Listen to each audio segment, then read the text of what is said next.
मोहनपुर नाम के गांव में राम और श्याम नाम के दो भाई रहते थे। दोनों का परिवार अलग अलग था।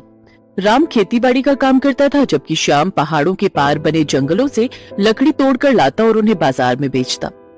पहले राम और श्याम एक साथ ही रहते थे, पर राम की पत्नी के आ जाने के बाद राम ने श्याम को अलग कर दिया और जमीन का हिस्सा खुद ले लिया। बदले में राम को एक छोटी सी झोपड़ी दे दी। जमीन हड़प कर राम अच्छा पैसे वाला बन गया, जबकि श्याम बेहद गरीब हो गया। सुनो जी, आज अगर तुमने सीधेपन में वो जमीन जेठ जी को न दी होती तो आज उसमें से आधा हिस्सा हमारा होता। सुलेखा, मैं तो इस बारे में बिल्कुल भी नहीं सोचता। हमारे भाग्य में जितना मिलना लिखा है उतना ही हमें मिलेगा, इसलिए सब कुछ भाग्य पर छोड़ दो। अच्छा, मैं जंगल जा रहा हूँ, लकड़ियाँ काट कर लाने में शाम हो जाएगी। श्याम लकड़ियाँ काटने जंगल चला जाता है। पहाड़ के पास बहने वाली एक नदी दलदल से भरी हुई थी। उस रास्ते से कोई भी गांव वाला गुजरते हुए भी घबराता था। श्याम भी जब लकड़ियाँ काटने जाता तो उस रास्ते की जगह दूसरे रास्ते से जाता था। नदी का किनारा दलदल से भरा हुआ था, इसलिए सब उस नदी के रास्ते जाने से डरते थे। पर श्याम जब पहाड़ी पार करके नीचे उतरा तो उसने देखा कि एक बड़े पहाड़ के पत्थर गिरने से वो रास्ता पूरी तरह बंद हो गया है, जिस रास्ते श्याम जाता है। अब क्या करूं?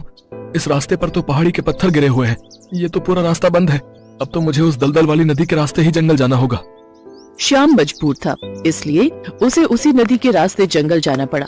श्याम बहुत आराम आराम से नदी के किनारे से निकल रहा था। अचानक ही उसे दलदल में से किसी के बचाओ बचाओ चिल्लाने की आवाज आई। श्याम ने मुड़कर देखा, दलदल में गाय फंसी हुई थी जो कुछ ही देर में दलदल में डूबने वाली थी। कोई बचाओ, मैं डूब रही हूँ। हे भगवान, ये गौ माता तो इस दलदल में डूब जाएगी, मुझे इन्हें बचाना होगा। श्याम का स्वभाव बहुत ही दयालु था। उसने गाय को सुरक्षित बचा लिया, पर अचानक वो दलदल वाली नदी एक सुनहरे बाग में परिवर्तित हो गई और वो गाय एक सुंदर कन्या में बदल गई। ऐसा नजारा देखकर श्याम हैरान रह गया। सुनहरे बाग में बहुत सारे सोने के पेड़ लगे थे, जिन पर सोने के अंगूर लटक रहे थे। ये सब क्या है? मैं कोई सपना देख रहा हूँ? वो दलदल वाली नदी कहाँ गायब हो गई? उसकी जगह ये सुनहरे सोने के पेड़ों पर सोने के अंगूरों से लदा बाग, ये सब क्या जादू है? तभी वहाँ एक सुंदर अप्सरा आती है। नहीं युवक, ये सपना नहीं, हकीकत है। वास्तव में ये दलदल मायावी है और ये हमारी सेविका रूपमाला है। रूपमाला को किसी नियम के उल्लंघन के कारण राजमाता से दंड मिला था कि जब तक इस रास्ते से जाता हुआ कोई मनुष्य इस पर दया करके नहीं बचाएगा, तब तक ये अपने असली रूप में नहीं आ सकती। तुम्हारा बहुत बहुत धन्यवाद युवक, तुमने मुझे श्राप से मुक्त कर दिया, नहीं तो कोई भी निस्वार्थ भावना से मेरी मदद को तैयार नहीं था। हम जादुई अप्सराएं इस सुनहरे वन में रहती हैं। अपनी सुरक्षा रखने के लिए हम अपने इस जादुई वन को छुपा कर रखते हैं, ताकि कोई भी लालची मनुष्य हमारे इस वन को और हमें नुकसान न पहुंचा सके। अब तुमने रूपमाला की इतनी मदद की है तो हम तुम्हें ऐसे नहीं जाने देंगे। आओ युवक, हमारे साथ हमारे महल में चलो। तुम्हारा हमारे इस जादुई सुनहरे वन में स्वागत है। राजमाता तुमसे मिलकर बहुत खुश होंगी। श्याम उनके साथ सुनहरे महल में चला जाता है। राजमाता, श्याम बहुत ही दयालु है, यह तो आपको पता चल ही गया, तभी हम श्याम को आपसे मिलवाने महल में ले आए। हाँ, यह तो हमें ज्ञात हो ही गया है। रूपमाला को हमने क्रोध में आकर दंड दे दिया, पर हमें चिंता थी कि कौन निस्वार्थी मनुष्य रूपमाला की मदद करेगा। पर तुम्हारा दयालु स्वभाव जानकर हम बहुत प्रसन्न हैं। आपका बहुत बहुत शुक्रिया। मुझे खुशी है कि मैं किसी के काम आ सका। मैंने तो ऐसा नजारा अपनी पूरी जिंदगी में कभी नहीं देखा था, ना ही ऐसे बढ़िया पकवान खाए थे। वास्तव में ये पकवान बहुत ही स्वादिष्ट थे। अब मुझे आज्ञा दीजिए, मेरी पत्नी घर पर राह देख रही होगी। मुझे जंगल से लकड़ियां काट कर जाना है, वैसे भी रात घिराई है। हम तुम्हें खाली हाथ नहीं लौटने देंगे, और अब तुम्हें लकड़ियां काटने की भी कोई आवश्यकता नहीं है। यह लो, यह हमारी सुनहरे बाग के सोने के अंगूर। तुम इन सोने के अंगूरों को बेचकर एक नया व्यवसाय शुरू कर सकते हो, जिससे तुम्हारी सारी गरीबी दूर हो जाएगी। चांदमाला, रूपमाला, श्याम को बगीचे के बाहर तक छोड़ाओ, ताकि श्याम को कोई तकलीफ ना हो। अप्सरा चांदमाला और सेविका रूपमाला श्याम को बगीचे के बाहर तक छोड़ आती हैं। जैसे ही श्याम बगीचे से बाहर आता है, वह बगीचा गायब हो जाता है और फिर से एक दलदल वाली नदी बन जाती है। इसके पश्चात श्याम घर लौट आता है और अपनी पत्नी को सारी बात बताता है। पत्नी सुलेखा भी सोने के अंगूर देखकर बहुत खुश होती है। अगले दिन श्याम सोने के अंगूर बेचकर खूब सारा धन ले आता है और उससे राशन का नया व्यापार शुरू करता है। अब उसकी गरीबी बिल्कुल दूर हो गई थी। श्याम सीधा साधा भोला भाला था। वो बातों ही बातों में अपने बड़े भाई राम को सारी सच्चाई बता देता है। राम और उसकी पत्नी सुमन भी उन सोने के अंगूरों को पाने का लालच करने लगते हैं और उस दलदल वाली नदी के पास बिना किसी को बताए चले जाते हैं।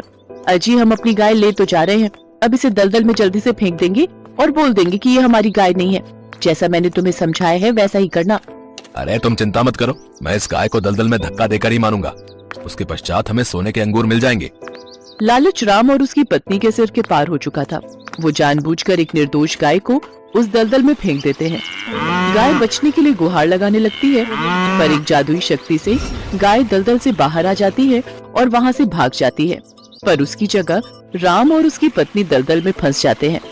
अजी, क्या हो गया? यहाँ तो कोई सोने का बाग नहीं है, हम तो दलदल में डूबते जा रहे हैं। अरे कोई बचाओ, कोई बचाओ। लगता है हमें हमारे लालच का फल मिल गया। हमने लालच में आकर एक निर्दोष जानवर को मारना चाहा, जिसका फल हमें मिल गया। सुमन, अब हम दोनों को कोई नहीं बचा सकता। हम दोनों इस दलदल में डूब जाएंगे। राम और उसकी पत्नी सुमन लालच का शिकार हो जाते हैं और उस दलदल में डूब जाते हैं। शाम को जब इस बारे में पता चलता है तो वो बहुत फूट फूट कर रोता है, पर वो जानता था कि उसके भाई और भाभी ने हमेशा लालच में आकर बुरे कर्म किए। शायद उसी का परिणाम उनका ऐसा दर्दनाक अंत था। इस कहानी से हमें यही शिक्षा मिलती है कि हमें कभी भी लालच में आकर अपनी बुद्धि को नहीं खोना चाहिए और कभी भी किसी निर्दोष को नुकसान नहीं पहुंचाना चाहिए। सुहानी अपने पिता महेंद्र के साथ रूपनगर में रहती थी। बचपन में जब सुहानी की माँ का देहांत हो गया तो उसके पिता ने दूसरा विवाह कर लिया। सुहानी की सौतेली माँ सुधा शादी के बाद अपनी बेटी ज्योति को भी साथ लाई थी। सुहानी और ज्योति अब बड़ी हो चुकी थी। सुहानी देखने में बहुत सुंदर थी। उसके लंबे काले और घने बाल उसकी सुंदरता में चार चांद लगा देते थे। ये देखकर सुधा सुहानी से बहुत ईर्ष्या करती थी। एक दिन, ज्योति, तुझे कितनी बार बोला है तू भी सुहानी जैसे सुंदर बालों वाली बन। देख उसके बाल कितने काले, लंबे और घने हैं। पता नहीं कितने महंगे महंगे इत्र और खुशबू वाली जड़ी बूटियां लाकर दी हुई हैं। पर तुझे घूमने से फुर्सत मिले तो तू बालों पर ध्यान देना। सुहानी को देख कितने सुंदर बाल है उसके। माँ, सुहानी के बाल बचपन से ही बहुत सुंदर हैं। मेरे बाल उसके जैसे नहीं है तो इसमें मेरी क्या गलती है? सुधा, सुहानी के लिए जो रिश्ते की बात की थी उन लोगों को सुहानी पसंद आ गई है। वो लोग अगले महीने ही विवाह के लिए बोल रहे हैं। मैं सुहानी को ये खुशखबरी बताकर आता हूँ। पिताजी, मैं आपको छोड़कर कहीं नहीं जाऊंगी। मुझे कोई विवाह नहीं करना। नहीं सुहानी बिटिया, हर कन्या के पिता को ये आस होती है कि उसकी पुत्री विवाह करके सकुशल अपनी ससुराल जाए। और फिर धर्मचंद जी जाने माने व्यापारी हैं, तो उनके पुत्र के साथ बहुत खुश रहेगी। और फिर सुहानी की शादी धर्मचंद जी के बेटे सुमेर चंद के साथ हो जाती है। सुहानी को अच्छा और पैसे वाला घर मिलता देख सुधा जलन से भर जाती है। मेरी पुत्री ज्योति का रिश्ता भी तो इतने बड़े सेठ के घर हो सकता था, पर इस सुहानी की वजह से ये संभव नहीं हो पाया। मैं भी देखती हूँ इसका विवाह इतने बड़े घराने में कैसे होता है। मेरी ये दवाई अपना असर दिखा देगी। सुहानी, जाओ जल्दी से स्नान कर लो, फिर विवाह के लिए तैयार भी होना है। हे भगवान, मेरे बाल कहाँ गए? मेरे सिर के तो सारे बाल गायब हो गए। ये कैसे हो गया? मैं गंजी हो गई। मेरे बाल कहाँ चले गए? पिताजी, पता नहीं, मैं नहाकर बाहर आई हूँ तो देखा मेरे सिर पर बाल नहीं है। पिताजी, अब मैं क्या करूँ? हे राम, ये क्या हो गया? तुम्हारे बालों से ही तो तुम्हारी सुंदरता थी, अब तुम गंजी हो गई हो। अब तो कोई भी तुमसे विवाह नहीं करेगा। ये सब क्या हो गया प्रभु? मेरी बेटी के साथ ऐसा क्यों हुआ? मेरी बेटी ने कभी किसी का बुरा नहीं चाहा, फिर उसको ही ये दुख क्यों मिला? सुहानी का रिश्ता टूट जाता है। महेंद्र भी सुहानी को लेकर अब बहुत दुखी रहने लगा था। सुहानी जब अपने पिता को दुखी देखती तो वो भी फूट फूट कर रो पड़ती थी। और ऐसा होते देख सुधा और ज्योति मन ही मन बहुत खुश होती थी। अब तो नगर के लोग भी जब सुहानी को देखते तो उसे गंजी कहकर उससे डर कर भाग जाते। अरे, ये गंजी लड़की कितनी बदसूरत दिखाई पड़ती है। हाँ बहन, इसे देखकर तो डर लग रहा है। चलो यहाँ से चलते हैं। हे भगवान, सब लोग मेरे से नफरत करते हैं। मेरे भी सपने थे कि मेरा विवाह होगा, मैं भी अपने ससुराल जाऊंगी। मेरे सारे सपने चूर चूर हो गए। मेरी वजह से मेरे पिताजी भी आज दुखी है। फिर मैं जीकर क्या करूंगी? तभी सुहानी के सामने उसकी माँ प्रकट होती है। माँ, आप कहाँ चली गई थी मुझे इस दुनिया में अकेला छोड़कर? मैं तुम्हारी मदद के लिए धरती पर आई हूँ। तुम बहुत अच्छी लड़की हो। अब तुम्हें निराश होने की आवश्यकता नहीं है। मैं तुम्हें ऐसे बाल दूंगी जिन्हें देखकर लोग तुम्हें कभी नहीं भूल पाएंगे। मैं तुम्हें सोने चांदी के बाल प्रदान करूंगी।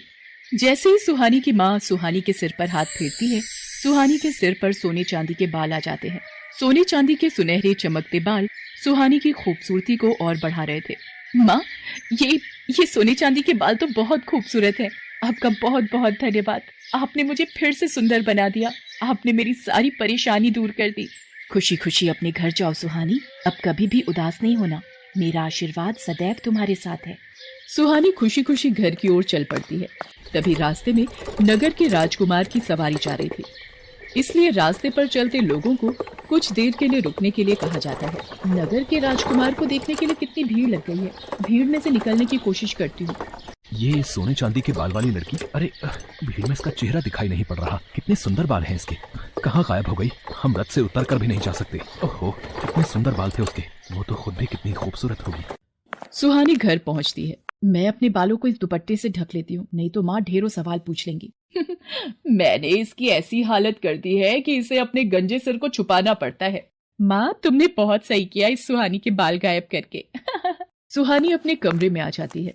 उधर राजकुमार सूरज सिंह सुहानी के ही ख्यालों में डूबा हुआ होता है। वो सुहानी को याद करते हुए एक तस्वीर बनाता है।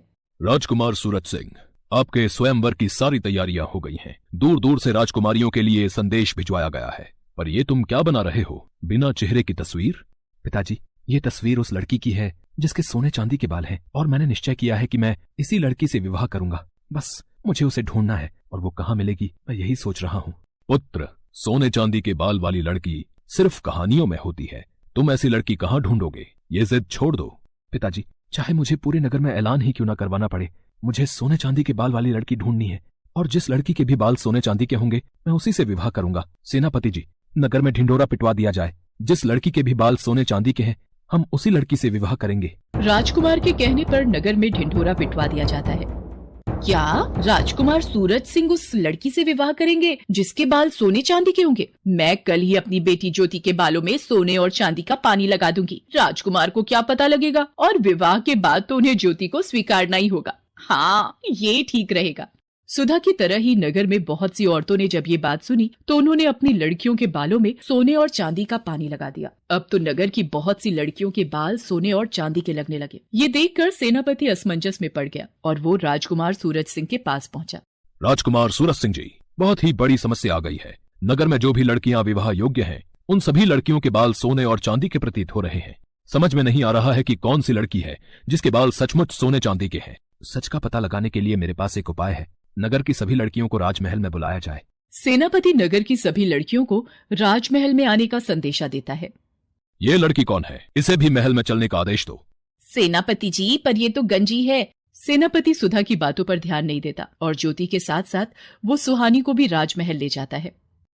आप सबको मैंने इसलिए आमंत्रित किया है कि मैं अपने लिए उचित वधू ढूंढ सकूं, पर आप सबने ही अपने बाल सोने और चांदी के कर लिए। अब एक एक करके सभी कन्याएं इस फव्वारे के नीचे खड़ी होंगी और बालों की सच्चाई सामने आ जाएगी। ये क्या हो रहा है?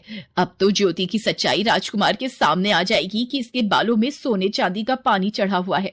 एक एक करके सभी लड़कियां फव्वारे के नीचे खड़ी होती हैं और उनके बाल धुलकर पहले जैसे हो जाते हैं। बस ये आखिरी लड़की रह गई है राजकुमार, इसे भी फव्वारे के नीचे खड़ा करना है। पर ये तो गंजी है, इसके बाल तो मैंने ये मैं क्या बोलने जा रही थी। इनमें से तो कोई भी लड़की सोने चांदी के बाल वाली नहीं निकली। पता नहीं वो कौन थी। बस ये आखिरी उम्मीद रह गई है। सुहानी घबराते हुए सिर से अपना दुपट्टा उतारती है। सुधा और नगर के सभी लोगों की निगाहें सुहानी के सोने चांदी के बाल देखकर दंग रह जाती हैं। सुहानी फव्वारे के नीचे खड़ी हो जाती है। उसके बाल तो सचमुच सोने चांदी के थे। ये देखकर राजकुमार खुश हो जाता है। हम तुमसे विवाह करना चाहते हैं, क्या तुम्हें मंजूर है? आपको पति के रूप में पाना मेरा सौभाग्य है, पर मेरे बिना पिताजी। सुहानी बेटी, अब वक्त आ गया है तू इस दुख भरी जिंदगी से आजाद हो जाए और खुली हवा में सांस ले सके। तुझे जीवन में बहुत दुख मिले हैं, पर अब राजकुमार सूरज सिंह के साथ विवाह करके तुम बहुत खुश रहोगी। सदा खुश रहो मेरी बच्ची। सुहानी को उसकी अच्छाई का फल मिल जाता है और राजकुमार सूरज सिंह के साथ उसका विवाह संपन्न हो जाता है और सुधा अपने हाथ मलती रह जाती है। जो मुझे ये उपदेश दे रहे हो, और कौन कहता है पैसा सारी खुशियां नहीं देता?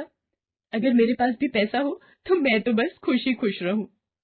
अच्छा, चलो एक काम करो, मैं तुम्हें नोट छापने की एक मशीन दूंगा, पर वो एक जादुई मशीन होगी जो रोजाना घर में से कोई भी एक चीज लेकर बदले में तुम्हें नोट देगी। लेकिन याद रखना, मशीन रोजाना नोट देती है, इसलिए एक दिन भी तुमने उस मशीन को कुछ नहीं दिया, फिर वो तुम पर हावी हो जाएगी। बाबा, मुझे तो रोजाना ही नोट चाहिए, मुझे इसमें कोई परेशानी नहीं है। बस आप मुझे जल्दी से वो नोट छापने की मशीन दे दो, फिर तो मेरी सारी परेशानियां दूर हो जाएंगी। साधु वर्षा को नोट छापने की मशीन दे जाता है। कौन था वर्षा? इतनी देर से दरवाजे पर क्यों खड़ी थी? ये देखो माँ जी, एक साधु बाबा मुझे ये नोट छापने की मशीन दे गए हैं। अब रोजाना ये मशीन किसी भी एक चीज के बदले नोट देगी। ये तो कहीं नहीं सुना। तू तो लग रहा है दिन में सपने देख रही है और जादू और चमत्कार की बातें कर रही है। माँ जी, मैं सच कह रही हूँ। रुको, मैं आपको इस मशीन में से नोट निकाल कर दिखाती हूँ। ये देखो, मैंने इसमें ये रुमाल डाला और अभी देखना नोट बाहर आएंगे। हाँ, ये तो कमाल हो गया वर्षा बहू, इस मशीन में तो नोट छपकर बाहर आ रहे हैं। सुनो जी, ये देखो, वर्षा बहू को एक साधु बाबा नोट छापने की मशीन ये मशीन तो सच में नोट छाप रही है। बाबूजी, अब आप देखते जाओ, हम लोग कुछ ही दिनों में करोड़पति बन जाएंगे। नोट छापने की मशीन देखकर विनोद ना जाने किस चिंता में था। वो वर्षा से बोला, वर्षा, मुझे कुछ ठीक नहीं लग रहा है। इस तरह से मशीनों में कोई चीज डालकर नोट निकालना गलत है। मुझे तो इसमें कोई राज छुपा दिखाई पड़ता है। ऐसा ना हो ये लालच तुम्हें ले डूबे और कहीं तुम्हें पछताना न पड़े। अरे पछताऊंगी क्यों? जब रोजाना नोट हाथ में आएंगे तो फिर तो मानो रोज दिवाली। आओ माँ जी, आओ माँ जी, आज हम ढेर सारी शॉपिंग करने चलते हैं। मुझे कुछ चीजें दे दो ताकि मशीन में से नोट निकाल सकूं। मम्मी, मुझे भी ढेर सारे महंगे खिलौने खरीदने हैं। मेरे दोस्त दीपक के पास बहुत बढ़िया और महंगे खिलौने हैं। ठीक है, आज तुम जितने मर्जी खिलौने खरीद लेना, मेरे पास बहुत पैसे हैं जो कभी खत्म नहीं होंगे। इस तरह वर्षा ने पैसे आते ही घर का नक्शा बदल दिया। नया घर, गाड़ी, धन दौलत सब कुछ उसके पास आ गया। एक दिन, हेलो मीनल, मेरे बेटे वंश का हैप्पी बर्थडे है, तो तुम्हें भी आना है। बहुत बड़े 5 स्टार होटल में पार्टी दे रही हो। ठीक है, बाय। वर्षा, ये क्या, तुम वंश के जन्मदिन की पार्टी दे रही हो? अरे, आज जब हमारे पास पैसों की कोई कमी नहीं है तो हम अपने वंश का जन्मदिन बहुत धूमधाम से मना सकते हैं। वर्षा वंश के जन्मदिन की तैयारियां कर रही थी। अचानक, विनोद, तुमने वंश को देखा है? दिखाई नहीं दे रहा। अपने कमरे में होगा। इतने सारे वीडियो गेम, महंगे खिलौने तुमने लाकर दे दिए, अब तो उन्हीं में लगा रहता है। वर्षा, सुबह से वंश अपने कमरे में ही बैठा है। मैं वंश को बुलाकर लाता हूँ। वंश बेटा, वंश कहाँ हो? वंश कहाँ गया? मेरा मन घबरा रहा है। ऐसे घर से कहाँ जा सकता है? इधर उधर जरा पड़ोस में ढूंढो। आज जन्मदिन पर हमारे पैर छूने भी नहीं आया, नहीं तो सबसे पहले उठकर हमारे पास आता है। ये नोट मशीन में वंश की टी शर्ट कैसे नजर आ रही है? वंश, वंश, इसका मतलब नोट मेरे वंश को खा गई। क्या हुआ, रोने क्यों लगी? विनोद, मुझे साधु बाबा ने बोला था, अगर इस नोट मशीन में एक भी दिन कुछ नहीं गया तो ये हम पर हावी हो जाएगी, और ऐसा ही हुआ। आज मैंने मशीन का इस्तेमाल नहीं किया तो इस मशीन ने खुद से मेरे वंश को अपने में ले लिया, और ये देखो बदले में नोट छपे हुए। मेरे बच्चे के बिना मैं क्या ऐश करूंगी। वर्षा रोने लगती है, पर नोट वाली मशीन वर्षा के पति विनोद, सास और ससुर तीनों को खींच लेती है और बदले में ढेर सारे नोट मशीन से बाहर आ जाते हैं। ये नहीं हो सकता, मैं अपने परिवार के बिना ये सब धन दौलत क्या करूंगी? मेरी असली दौलत तो मेरा परिवार है। साधु बाबा आप सही कह रहे थे, मुफ्त का धन खुशी नहीं देता, मेहनत से जितना भी कमाओ खुशी देता है। बाबा, ये मशीन वापस ले लो, मुझे मेरे अपने दे दो, मैं कभी लालच नहीं करूंगी। नोट मशीन मेरे परिवार के लोगों को वापस कर नहीं तो मैं तुझे तोड़ दूंगी।